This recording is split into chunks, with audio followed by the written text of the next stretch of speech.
Pikërisht në muajin e kremtimit të 35 vjetorit të lindjes së kësaj familje për Shqipërinë, një masë e madhe njerëzish të dilte vrrullshëm mbi sipërfaqen e kanaleve të internetit dhe një bashkësi përfaqësuese e saj të merrten zotrim çdo mbrëmje bulevardin e Tiranës.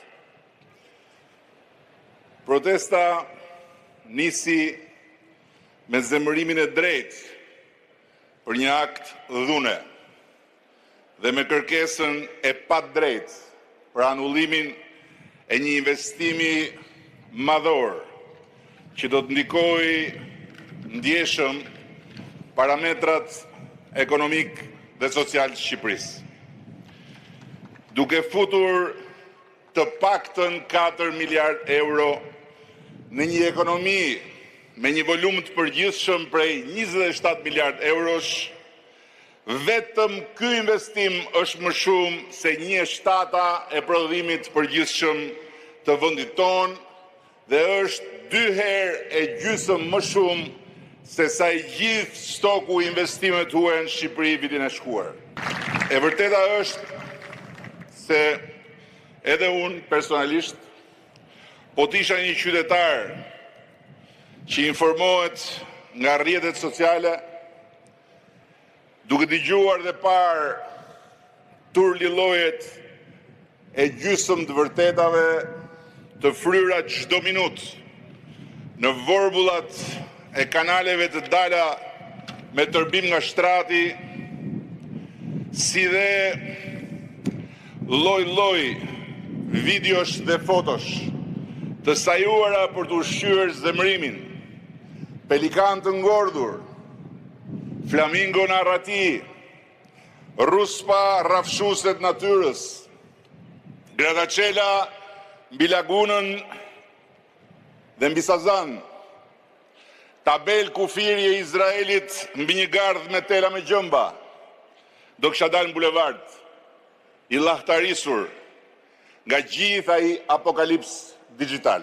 Do të më duke edhe mua që e keqja e gatuar pas shpinës të popullit ishte aq e tmerrshme sa befas krejt bota u zgjua si nga një ankth dhe u bashkua kanal më kanal, ekran me ekran, kontinent më kontinent për të shpëtuar atë dheun tim të vogël nga një investim shkatërrues për jetën e gjelbërt, shfarosës për zojtë dhe për breshkat e ujit, vrastar për njerëzit, varrosës për të ardhmen e Shqipërisë. Dhe pa diskutim, anullimi i një projekti kriminal që u trumbetua me nota ulëritse dhe si shitje e të vetmit ishull të Shqipërisë, si falje e një toke publike në zonë të mbrojtur, si shqelmim brutalit drejtës pronës, do të më dukej më e pakta gjë që duhet ndodhte. E kam vënë veten vimësisht, sepse ma kam mësuar kjo punë që të futem në këpucët e tjetrit. Në anën ati grupi njerëzish që në mes të asaj turme prurjesh dhe interesash të sojshme, i ka quar pasioni sinqert për zojtë, dashuria për natyrën e virgjër, ideja e një Shqipërie ideale të paprekur dhe të paprekshme.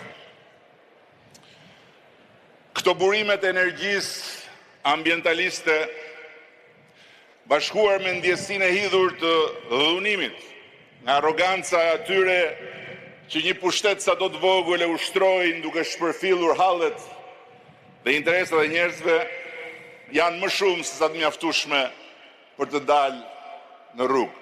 Fjala nuk është për zvërnecin, këtu fjala nuk është për flamingot, këtu fjala nuk është për turizmin, këtu fjala nuk është për mjedisin, këtu fjala është për presidentin e Shtetit Bashkuar. Tani, çfarë kanë të tjerët me presidentin e Shtetit Bashkuara, nuk mund ta importojnë në Shqipëri dhe mbi të gjitha nuk mund përdorin shqiptarët si mish për top. Nuk mund t'i përdorin shqiptarët që shqiptarët i dalin kundër vetes. Ç'lidhje ka Izraeli me investimin atje në Zvërnec? Ç'lidhje ka marrëdhënia me shtetin e Izraelit në një investim ku dy investitorët kryesor janë dy musliman, dy vëllezër bashkëpronar të njërës prej kompanive më të mëdha të lindjes mesme. Nga Katari, që nuk ka asnjë marrëdhënie me Izraelin. Apo se dhëndri i presidentit të Shtetit Bashkuara është hebre. Kjo është një protestë bio. Protesta e atyre që janë shqetësuar për Zvërnecin është bio. Natyrisht. Por ajo që bëjnë vendet të cilat futen armiqësisht në trupin e një vendi tjetër është pikërisht shfrytëzimi i protestave bio, i mërzive, i sekëlldive, i shqetësimeve, i alarmeve bio. Dhe pastaj e din ata si çfarë bëjnë. Se duhet jesh idiot që të mohosh përfshirjen aktive të një vendi armik, i vetmi vend armik që ka Republika e Shqipërisë. Jo se kemi zgjedhur ne ta bëjmë armik, po se ka tentuar të na shkatrojë të gjithë investimin që kemi bërë për infrastrukturën digjitale, është Republika Komuniste e Iranit. Dhe duhet jesh idiot që të thuash Irani nuk ka asnjë punë, kur vetë zëdhënësi i qeverisë iraniane shkruan Shqip Ramaik. Shqip. Dhe ndërkohë nuk është e rëndësishme se sa shumë ka lidhje të drejtë për drejta një armik që futet përmes rrjeteve digjitale dhe tenton të bëjë çorap vendin tënd.